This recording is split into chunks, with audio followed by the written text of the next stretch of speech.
Hey guys, Steve Petrato here with James Haley from the Blade team. Today we're going to be talking about the brand new Blade 360 CFX Trio. This is a three-bladed rotor head version of the 360 CFX with some other updates that you'll probably really like. James, let's jump right into this. Obviously, we've got a brand new canopy design here, a canopy scheme, right? It's a new scheme, very visible, very easy to see out in the daylight. As you can see it sitting on the table there, that thing is super, super bright, so great for orientation.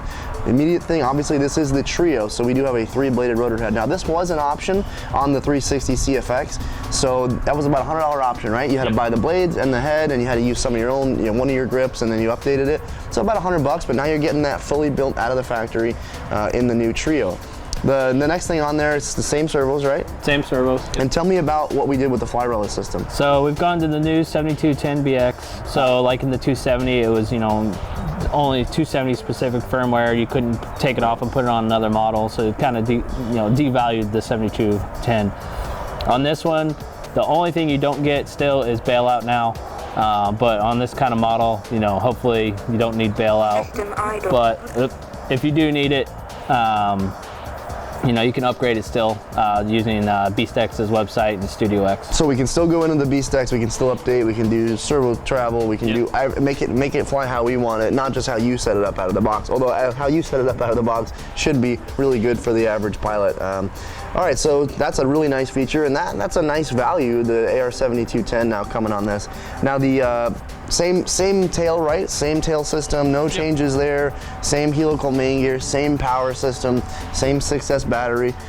So overall, you're getting a lot of value, that extra value of the rotor blades, the rotor head, and the 7210. And what's the price on this on the street? So we're going to be at $575. We upped it a little bit for the three-bladed head and the unlocked firmware now. But yeah, so I mean, the other one was a little bit under what? A little bit under 500. It was 500. And I guess $499, right? Yep. So and then you had to buy, if you wanted to buy the head and the blades, and then you wanted to do the update, you're well over $600. So this is a good value. And let's go check out some flight footage now. This thing has a ton of power, and it's capable of any 3D maneuver, and the collective response is huge on this now, right?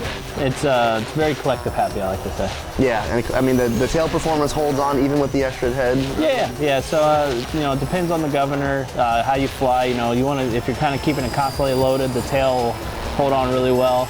I like to fly it in kind of a lower RPM, actually kind of normal mode, and I just kind of set my throttle curve to 30% and idle 1, so it's a lot lower RPM. On that, sometimes you're a little collective happy on the stick. You might want to up the governor gain for that, just so it has a little bit, holds the RPM a little bit better. But that's the beautiful thing is, with the Castle Link or the Studio X software, you can adjust anything how you'd like it. Yeah, and so for the type of pilot that we're going to be using here, I mean, or the type of pilot that this will appeal to, who do you think? I mean, obviously you're a professional guy, but this is made for anybody or advanced guy? If you're coming up from a 230, this is perfect for you. You can tame it down a lot, turn the RPM down in the Castle ESC, and it allows you to kind of, tame it how you'd like it. Throw some dual race in there, and it's soften it down, make it kind of easy peasy for the guy that's not ready to do crazy 3D like you're about to do. I like it because you can crank the RPMs down pretty low and just go kind of putt around and get 7-8 minutes of flight time easily. I mean, the 360's always been a very lightweight, very lightly loaded airframe, so it really lends its hand to the new pilot. That doesn't feel heavy in the air. It's really comfortable. So, well, James, awesome machine. We hope you guys like it. This has been the Blade 360 CFX Trio.